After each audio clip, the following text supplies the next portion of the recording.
Highly questionable week of stuff. This guy is at the center of highly questionable. This guy's always highly questionable. What do you like on the show today? There's a giant ball of wax at stake tonight. Marbles everywhere. College national championship, baby. All the marbles. Listen to the sound. That's a disturbing sound. Dale, papi. Was last night's game more about Nick Foles being clutch or Cody Parkey choking like a dog? It is Parkey, not Porky. This is an insult to dogs. Dogs don't choke like that. We've got goalposts for you. You got a horrified mascot situation there where the mascot is crestfallen. Look at that, the bear mascot, bang. Still smiling though because the face never changes. He has to kind of smile all the time even when he's heartbroken. But I really do think here, Izzy, that we're in a situation where people are missing something. The Philadelphia Eagles offensive line mauled everyone last year. The Philadelphia Eagles offensive line during this winning streak has played against Aaron Donald, the Athletic will tell you, Khalil Mack.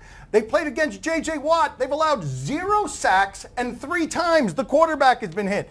These people are to be feared, and they just won a huge one on the road. Well, people are also missing out that we're getting closer and closer to living in a world where this man is an actual authority on NFL football, because the Nick Foles prediction just keeps coming true over and over and over again. And once again, he was clutch in a fourth quarter of a playoff game. But so was Mr. Trubisky.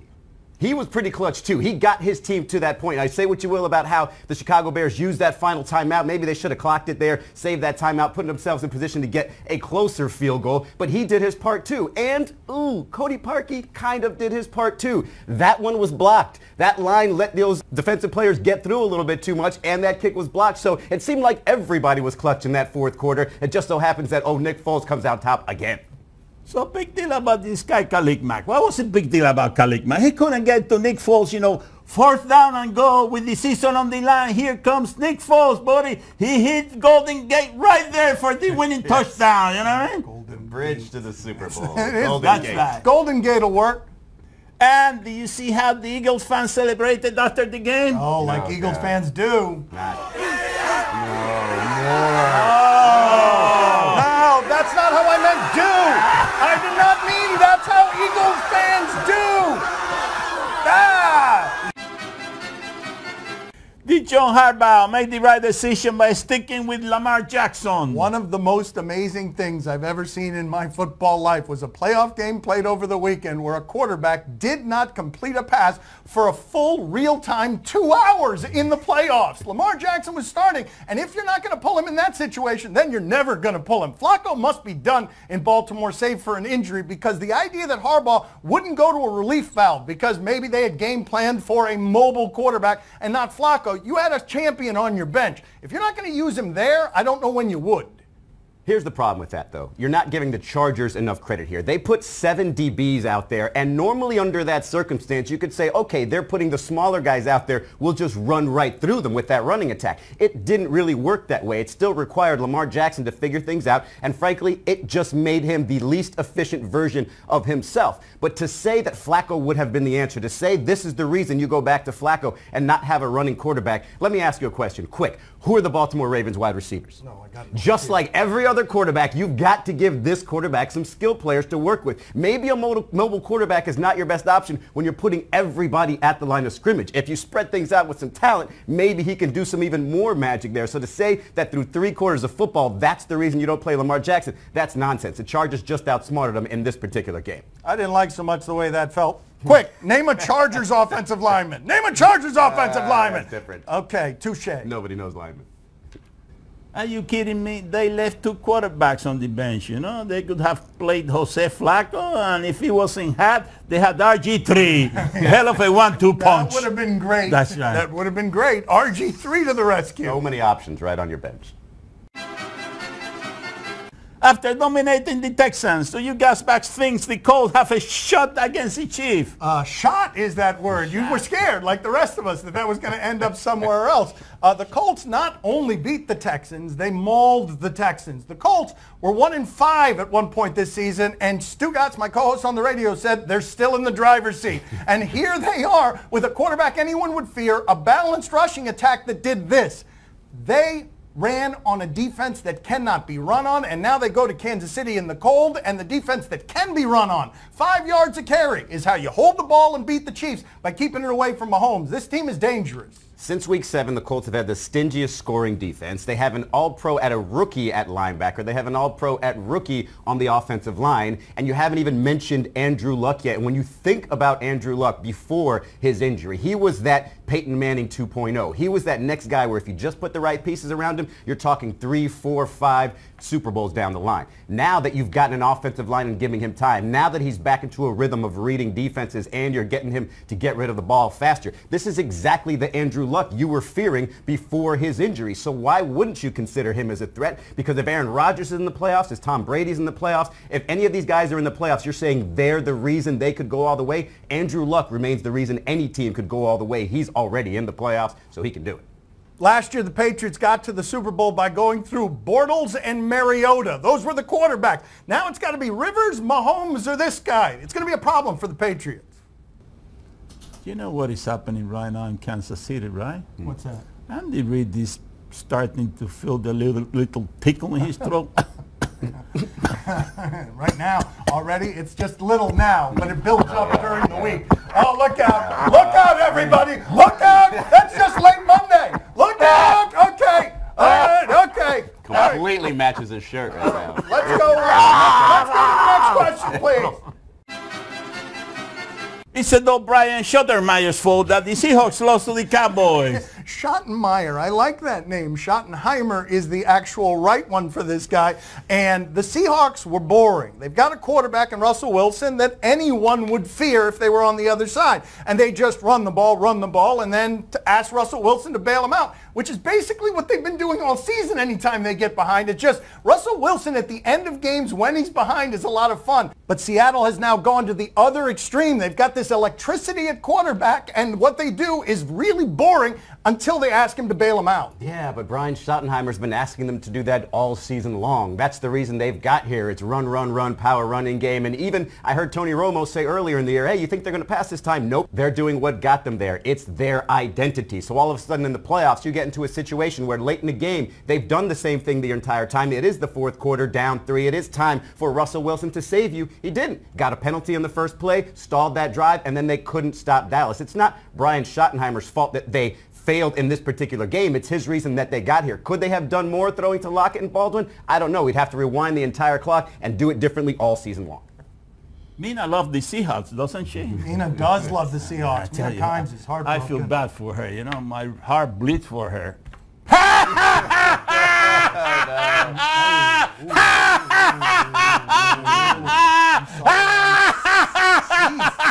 I'm only kidding. Oh, you're only kidding. That feels so real. Coming up next on Highly Questionable. Ring, ring, ring. Hello? Oh, Fred, how you doing? Fred Hoiber. Your teams and some cheese fries. Oh, delicious. Where? Will you be shocked if Clemson beat Alabama tonight? You're not allowed to be shocked by this given how close these programs have been to each other. Over the last 4 years, they played 110 games combined against teams that weren't Alabama and Clemson. And they're 106-4. These two teams between them over the last 4 years. These are the teams that run the sport. These are the teams that have a lot of pros on both sidelines. And Clemson's young quarterback might actually be better than Alabama's. Not a lot of teams can say that. It's obviously that Dexter Lawrence's loss is going to be key for that defensive line. But if you look at that Clemson pressure, they were the best among the FBS teams in sacks, and they were the best in sack percentage. That means they can get to Tua. Now, Tua's really good when he's pressured, but obviously you're going to get a chance to make more mistakes when you're pressured. Also, as Dan said, Trevor Lawrence and Clemson's offense can clearly match what Alabama does, but I have a lot more faith in Tua navigating that defensive line and getting it done for Alabama. Please don't let Tricky Nicky win again. Oh, wow. Please My don't father let has Tricky lapsed Nicky into win prayer. again. That's the sound of America tonight. Please don't let Tricky Nicky Yes, win it's a again. mantra throughout I sports. hope he loses by 10, 15 points. Yeah, I hope that's what. Okay, I got to go to church to tonight. the prayer. Okay. He'll be doing this for hours. Throughout the game. Does it make sense that the Timberwolves fired the Butcher after beating the Lakers by 22?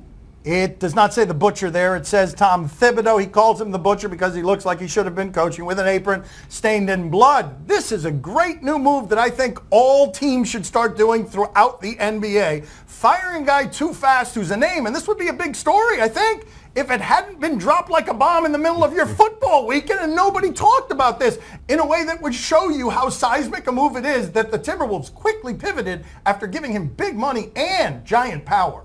Although it seemed pretty interesting to those who were paying attention that his chance was basically this whole Jimmy Butler situation, right? Him coercing the team to hang on to Jimmy Butler. Hey, I can make this work. And then it still falls apart. And then when Jimmy Butler leaves, says, okay, let's give it one more chance. And they're still outside the playoffs. And Karl Anthony Towns is still doing his thing. But this franchise looks like it's in the mud once again. So you move on from a coach that seems like an old school coach. Seems like he wasn't vibing well with Wiggins and Karl Anthony Towns anyway. And you bury it in the middle of an NFL playoff Sunday. All well done by the Timberwolves, but we all could have seen this coming.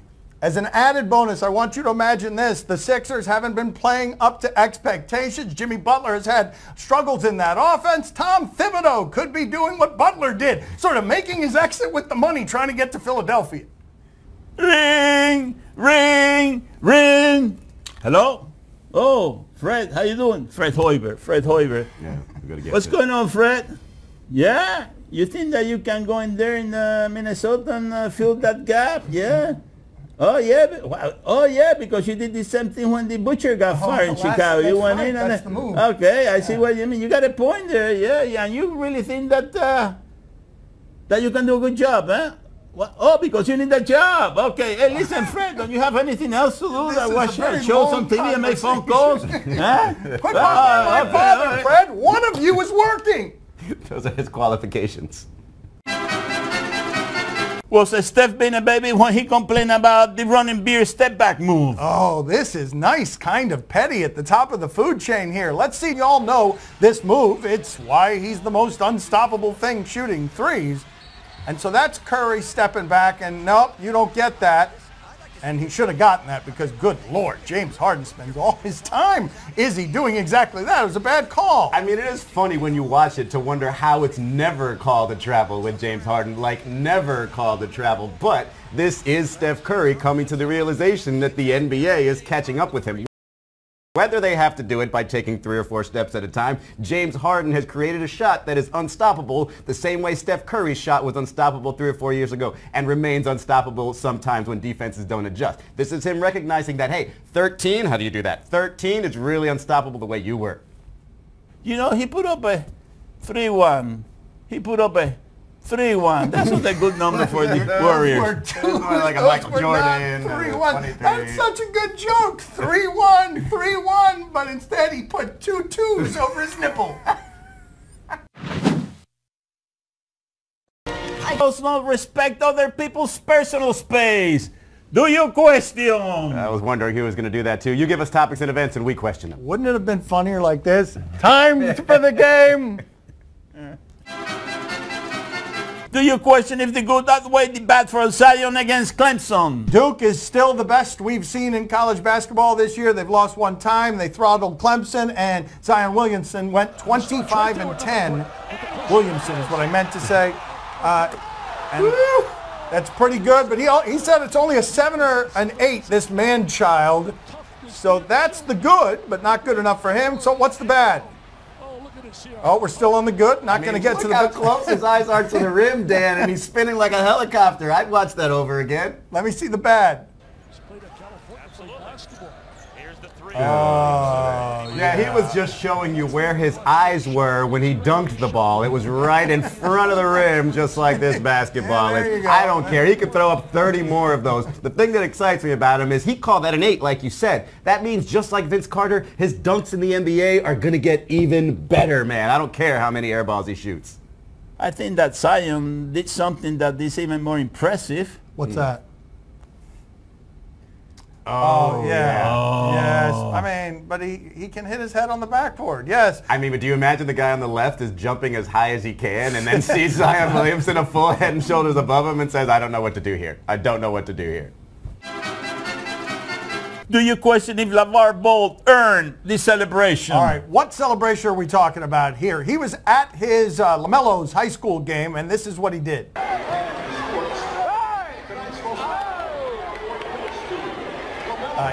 He said, by the way, that he could beat Michael Jordan one-on-one. Clearly.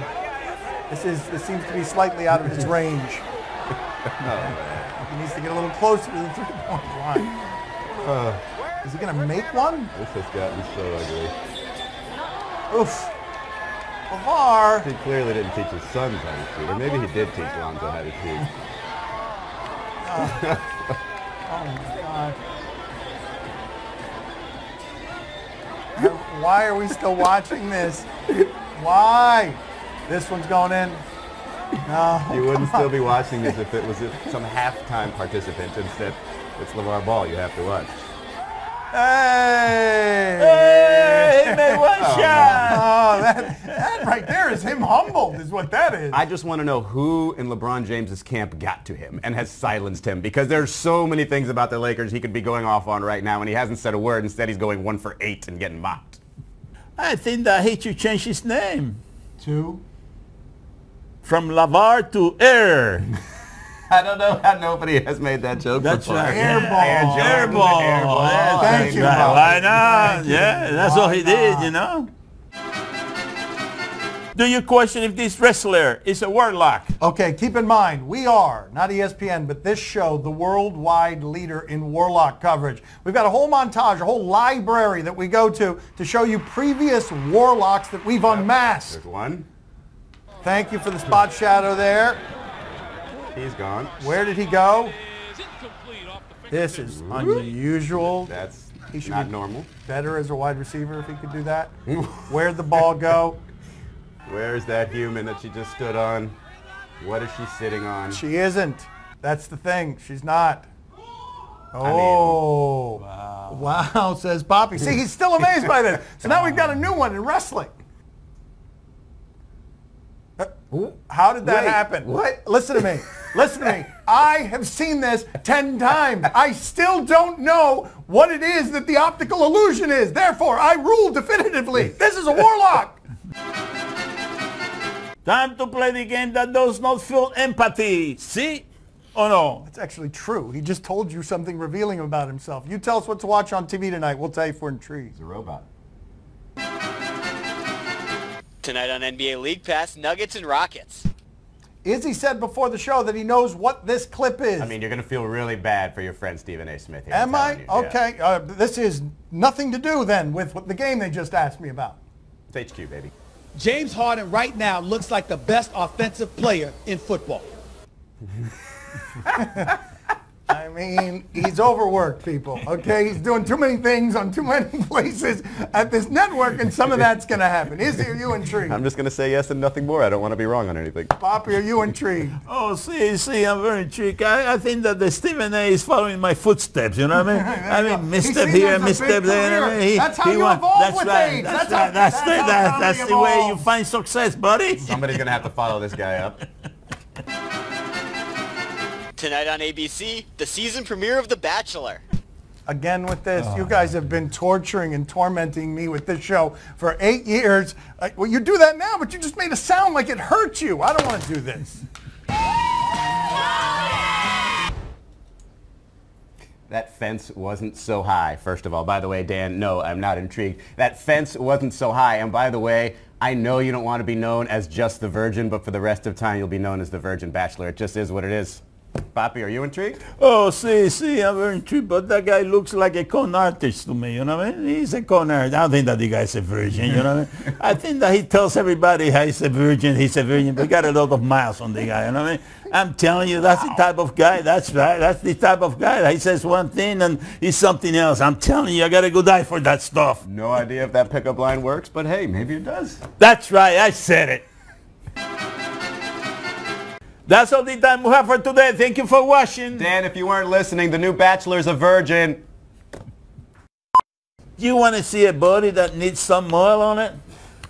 Real oil on it? I'll show you, buddy.